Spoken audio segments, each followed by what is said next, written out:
Mari kita berdoa.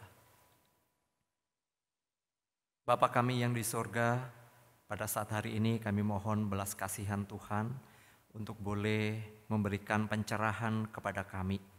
Kami mau belajar bersama-sama akan kebenaran firman Tuhan. Biarlah kuasa Roh Kudus memperlengkapi kami, membimbing kami, dan kami boleh dimengertikan. Lebih indah ketika kami juga diberikan kemampuan untuk kami boleh melakukannya. Terpujilah Engkau, di dalam nama Tuhan Yesus Kristus kami berdoa dan mengucap syukur. Amin. Selamat pagi saudara-saudaraku yang dikasihi oleh Tuhan. Mari kita pada saat hari ini belajar dari firman Tuhan. Kita membuka di dalam Injil Matius pasal yang ke-15. Injil Matius pasal yang ke-15 ayat 21 hingga ayat yang ke-28. Kalau sudah mendapatkannya, saya akan membacakan bagi kita sekalian. Lalu Yesus pergi dari situ dan menyingkir ke daerah Tirus dan Sidon. Maka datanglah seorang perempuan Kanaan dari daerah itu dan berseru, "Kasihanilah aku, ya Tuhan, anak Daud, karena anakku perempuan kerasukan setan dan sangat menderita." Tetapi Yesus sama sekali tidak menjawabnya. Lalu murid-muridnya datang dan meminta kepadanya, "Suruhlah ia pergi, ia mengikuti kita dengan berteriak-teriak." Jawab Yesus, "Aku diutus hanya kepada domba-domba yang hilang dari umat Israel." Tetapi perempuan itu mendekat dan menyembah dia sambil berkata, "Tuhan, tolonglah aku." Tetapi Yesus menjawab, "Tidak patut mengambil roti yang disediakan bagi anak-anak dan melemparkannya kepada anjing." Kata perempuan itu, "Benar Tuhan, namun anjing itu makan remah-remah yang jatuh dari meja tuannya." Maka Yesus menjawab dan berkata kepadanya, "Hai ibu, besar imanmu. Maka jadilah kepadamu seperti yang kau kehendaki." Dan seketika itu juga anaknya sembuh. Saudara-saudaraku yang dikasihi oleh Tuhan. Dalam beberapa hari terakhir ini kita dipaparkan dengan berita kenaikan angka mereka yang terpapar COVID. Pemerintah tentu saja mengambil sebuah kebijakan yang penting, yaitu dengan kembali memberlakukan PPKM secara ketat untuk menekan angka laju perkembangan COVID. Saudara-saudaraku, belum lagi saya secara pribadi mendengar berita dari orang-orang yang saya kenal terkena COVID. Sungguh saya sedih ketika mendengarnya. Dan tentu saja ini menjadi satu bahan doa bagi kami. Sebab saudara-saudaraku, siapapun di antara kita bisa yang namanya terpapar COVID. Di tengah-tengah pandemi ini, saudara, kita semua terus berdoa agar badai boleh segera berlalu. Penyebaran COVID dapat tertangani dengan baik.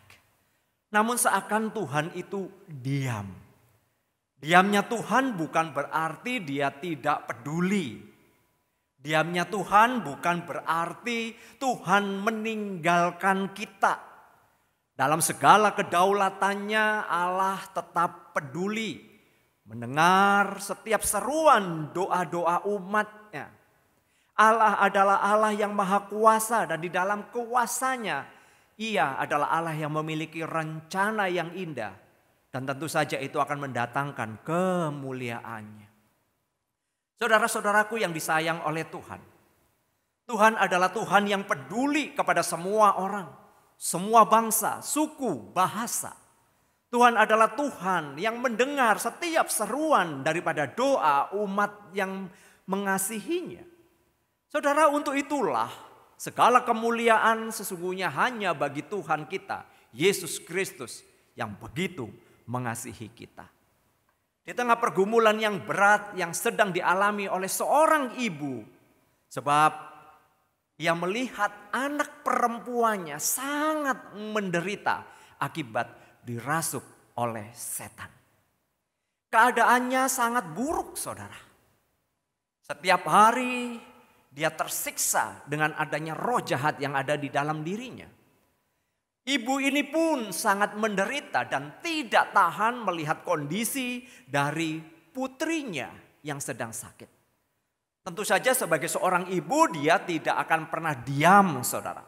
Dia akan mengupayakan segala sesuatu. Dia akan berusaha mati-matian untuk bisa menyembuhkan anak perempuannya. Namun saudara-saudaraku, segala upaya yang dia lakukan tidak membuahkan hasil. Dia mulai rasa kecewa, dia mulai putus asa. Dan di dalam benak kehidupannya sudah tidak ada harapan untuk menyembuhkan anaknya.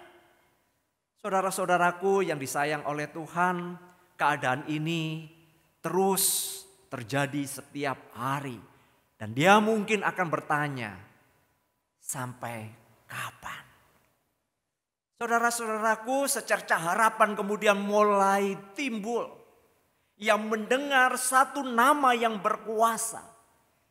Ia sudah mendengar dari banyak orang yang lewat berbicara tentang satu nama, yaitu Yesus yang sanggup menyembuhkan.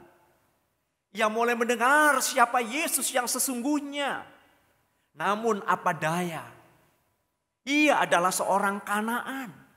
Tidak mungkin baginya untuk datang kepada Yesus. Apalagi masuk ke dalam lingkungan kalangan orang-orang Yahudi. Ia sangat memahami posisinya, ia sadar diri, ia tahu diri, ia tidak mungkin datang kepada orang-orang Yahudi. Saudara-saudaraku, di tengah sececah harapan itu dia kemudian mulai kembali lesu. Karena kesempatan untuk datang dan bertemu dengan Yesus itu serasa tidak mungkin. Ia tahu ada sejarah kelam antara orang Yahudi dan orang Kanaan. Tapi saudara-saudaraku, di tengah dia mulai surut rasa semangatnya. Rasa cemas, kecewa mulai menggelituti kembali. Rasa putus asa itu kembali muncul di dalam dirinya. Namun saudara-saudaraku yang dikasihi oleh Tuhan, kita mengenal tentang Yesus yang Maha Tahu. Tuhan yang mengerti segala sesuatu. Tuhan yang mengerti itu saudara-saudara mengetahui apa yang akan terjadi. Saudara-saudara khususnya dengan wanita Kanaan ini. Maka saudara-saudara, Yesus kemudian di dalam segala rencana, kehendak dan kedaulatannya, Yesus pergi menuju ke wilayah Kanaan, tepatnya ke daerah Tirus dan Sidon. Nah, di dalam kemahatauannya ini berita sukacita untuk semua bangsa non-Yahudi itu akan terjadi. Dan kita mengetahui saudara di dalam Injil kita juga membaca bagaimana Yesus seringkali mengajar di daerah non-Yahudi. Kali ini Yesus kembali memasuki wilayah non-Yahudi sebab ia tahu kemuliaan Allah akan dinyatakan baik kepada orang-orang Yahudi ataupun juga kepada orang-orang non-Yahudi. Untuk itulah Yesus pergi ke daerah Tirus dan Sidon. Tentu saja saudara, saat Yesus memasuki daerah Tirus Sidon, kesempatan ini tidak disia-siakan oleh perempuan Kanaan ini. Ia dengan segera berlari mencari Yesus. Dan ia tahu ini adalah kesempatan yang mungkin tidak bisa terulang kembali.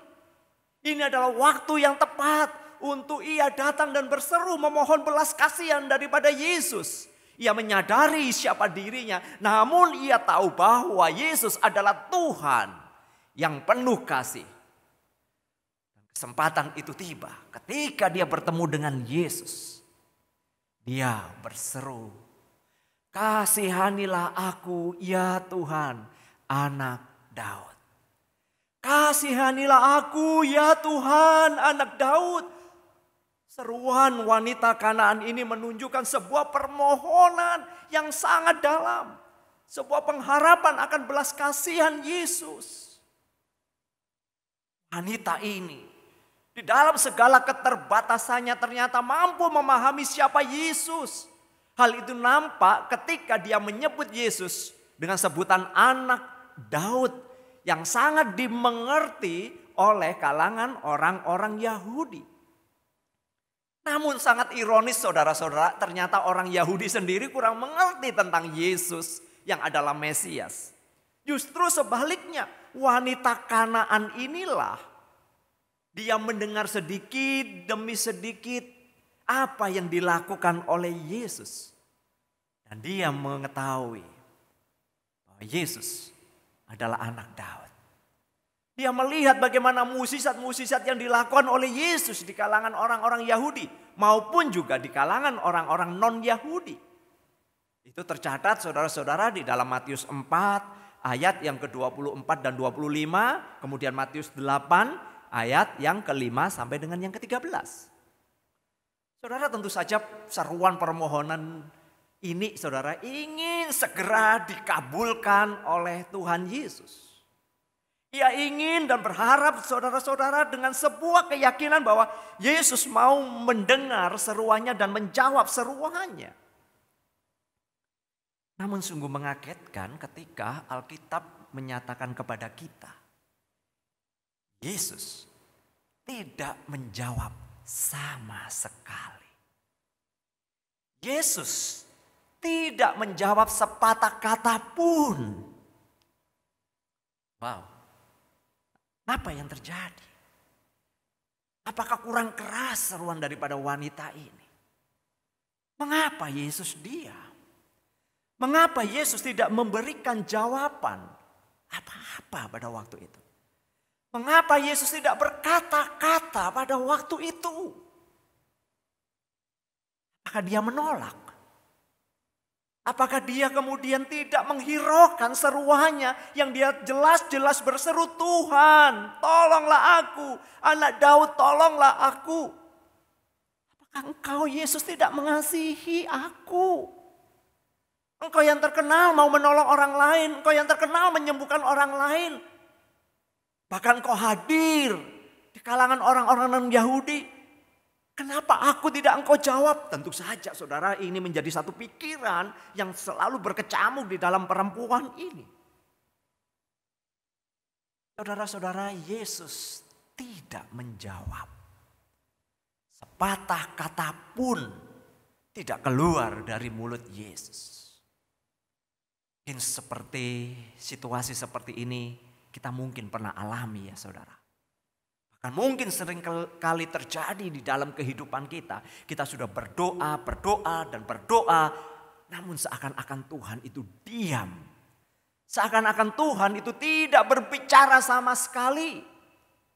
Kita pada saat ini terus berdoa. Untuk masalah pandemi yang terus terjadi di dalam bangsa ini yang begitu panjang. Namun seakan-akan saudara, Tuhan itu diam.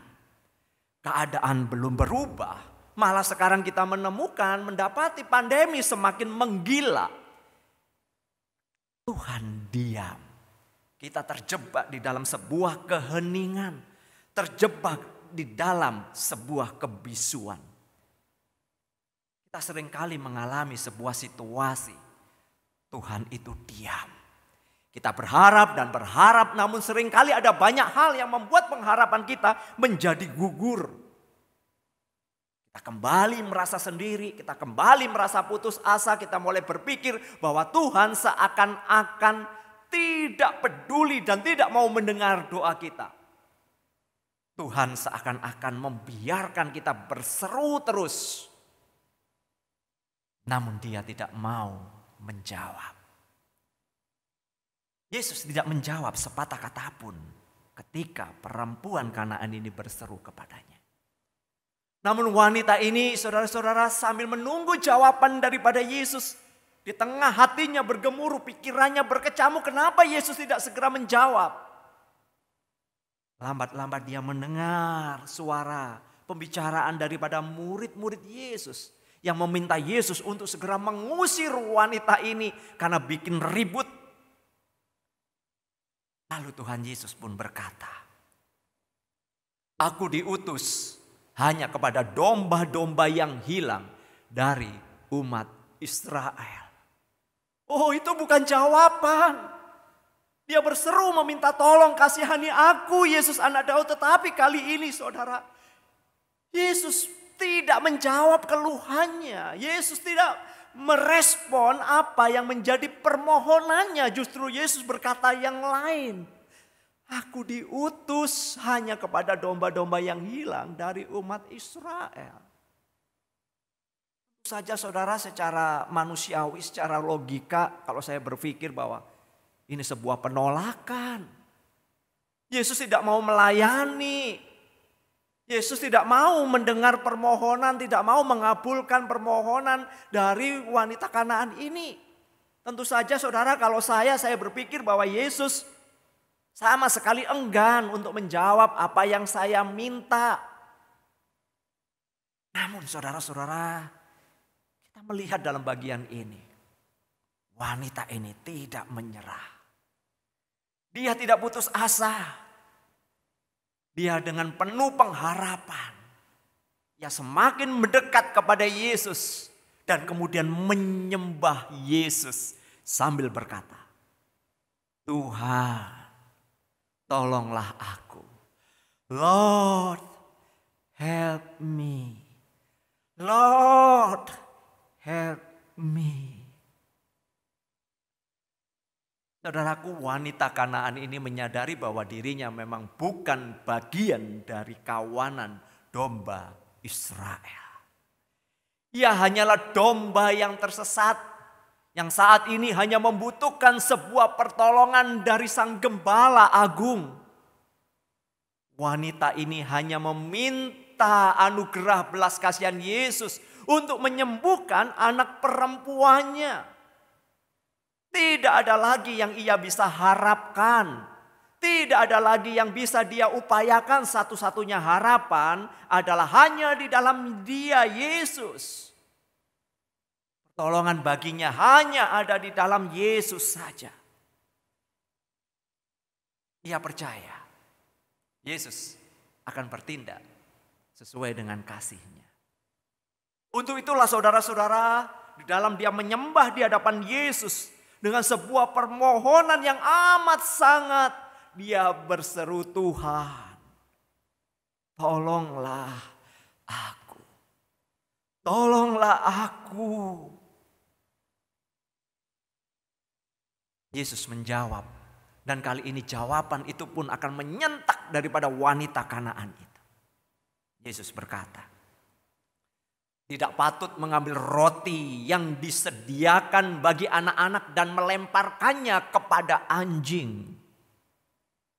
Ya, jawaban Yesus akan memberikan sebuah tanda, memberikan satu isyarat. Dirinya ditolak. Namun saudara-saudaraku, wanita Kanaan ini dengan segera, wanita ini menjawab. Dengan sebuah kerendahan hati, dengan sebuah ketundukan diri di hadapan Tuhan, dia berkata, "Benar Tuhan, benar." Namun anjing itu makan remah-remah yang jatuh dari meja tuannya. Oh saudara-saudaraku, ketika wanita ini berseru untuk pertama kali, Tuhan diam. Ketika para murid menyatakan kepada Tuhan, "Usir wanita ini karena dia bikin ribut." Justru jawaban Tuhan seakan-akan menolak dia. Dan kali ini ketika dia menyembah dia, Tuhan kembali berkata, "Tidak patut mengambil roti yang disediakan bagi anak-anak dan melemparkan kepada anjing." Sudah dia merasakan rasa pergumulan di dalam dirinya yang begitu tajam.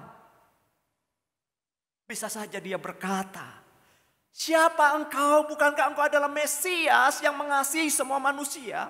Bukankah Engkau adalah Allah yang peduli? Bukankah Engkau Allah yang selalu hadir di dalam kehidupan orang-orang yang selalu meminta pertolongan kepadamu?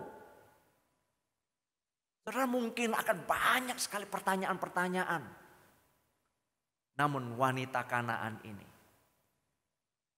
sungguh-sungguh luar biasa ketika dia merendahkan diri di hadapan Tuhan. Dalam ketidakberdayaan dia berkata, benar Tuhan, benar. Apa yang kau ucapkan itu benar. Aku memang tidak layak. Aku memang tidak layak untuk menerimanya.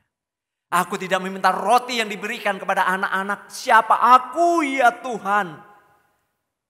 Tapi kali ini aku hanya minta sedikit remah-remah yang jatuh saja. Itu sudah lebih daripada cukup untukku. Hanya remah-remah. Benarkah Yesus menolak? Benarkah Yesus tidak peduli dengan pergumulan wanita Kanaan ini? Istilah anjing dalam bagian ini mungkin menimbulkan pertanyaan bagi kita. Mengapa Tuhan Yesus yang penuh kasih itu berkata-kata kasar kepada seorang perempuan wanita Kanaan?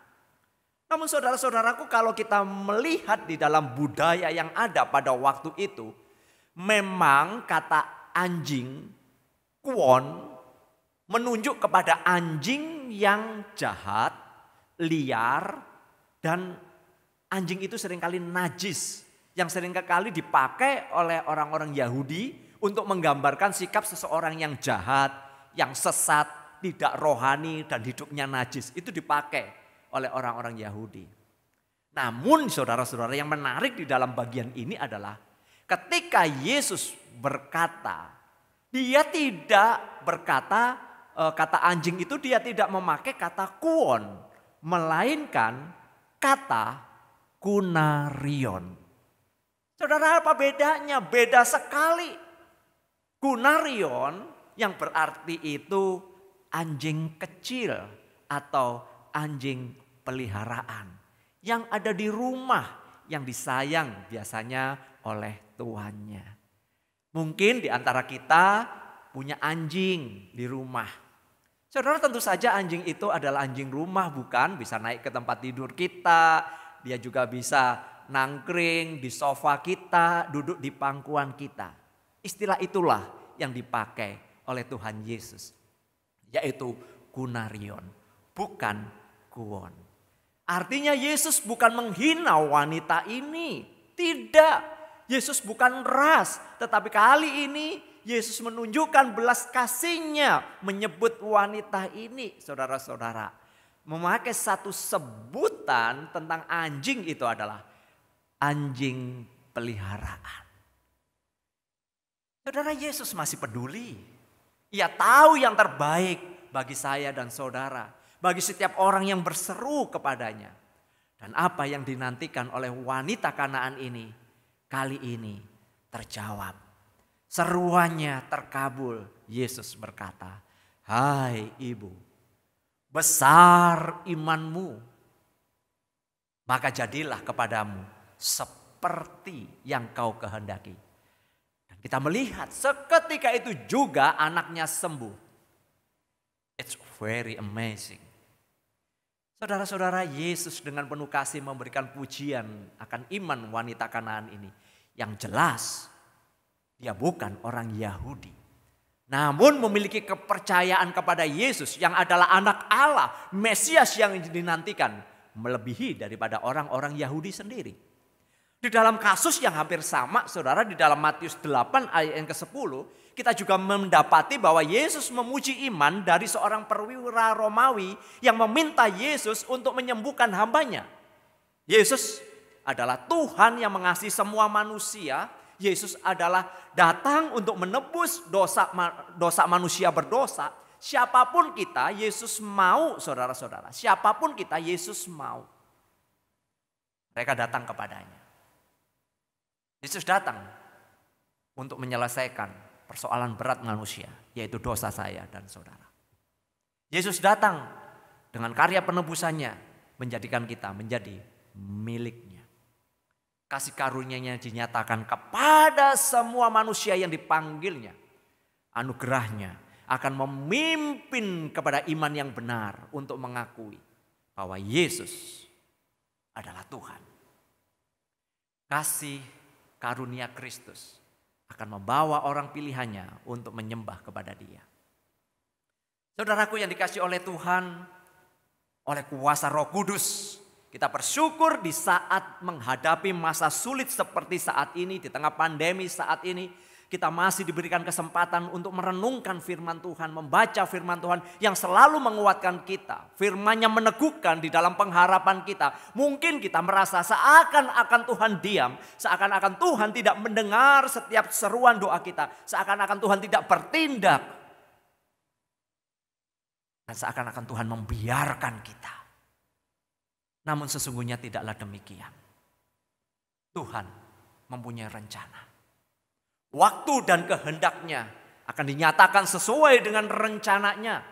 Sesungguhnya saudara, Tuhan tidak tinggal diam. Tuhan tidak tertidur. Tuhan tidak lalai untuk mendengar setiap seruan doa anak-anaknya. Untuk apapun yang terjadi pada hidup kita pada saat hari ini, Ia masih peduli.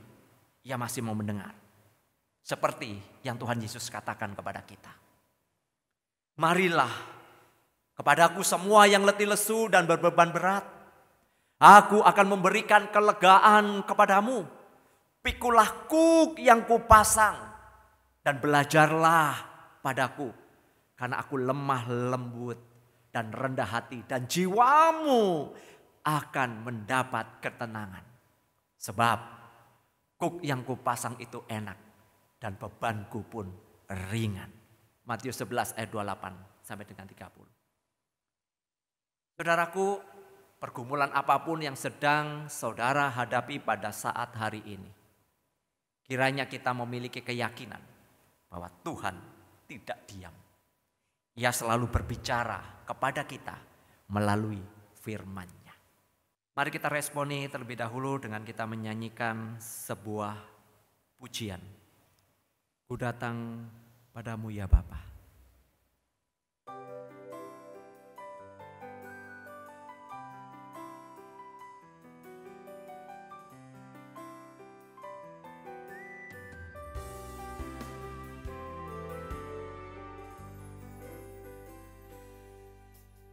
Ku datang ya Bapa dalam kerinduan, memandang keindahan-Mu. Ku berikan segalanya, semuanya yang ada. Ku ingin menyenangkan hati-Mu, oh Tuhan. Datang ya Bapa dalam kerinduan, memandang keindahan-Mu. Ku berikan segalanya, semuanya yang ada. Ku ingin menyenangkan hati-Mu, oh Tuhan. Jadikan aku indah yang Kau pandang mulia, seturut karya-Mu di dalam hidupku. Ajarku berharap hanya kepadamu, taat dan setia kepadamu Tuhan. Jadikan aku indah yang Kau pandang mulia, seturut karya-Mu di dalam hidupku. Ajarku berharap hanya kepadamu, taat dan setia, taat dan setia, taat dan setia kepadamu Tuhan.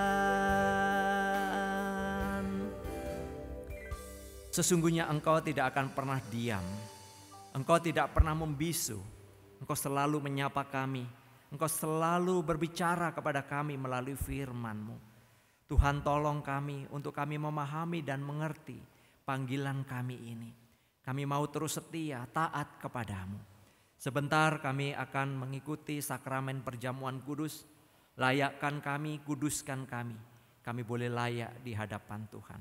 Kami persembahkan hidup kami ke dalam tangan kuasa-Mu, sehingga kami boleh mengikuti perjamuan kudus sesuai dengan kehendak dan rencana Tuhan yang boleh mengubahkan kehidupan kami.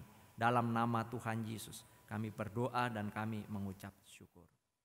Amin.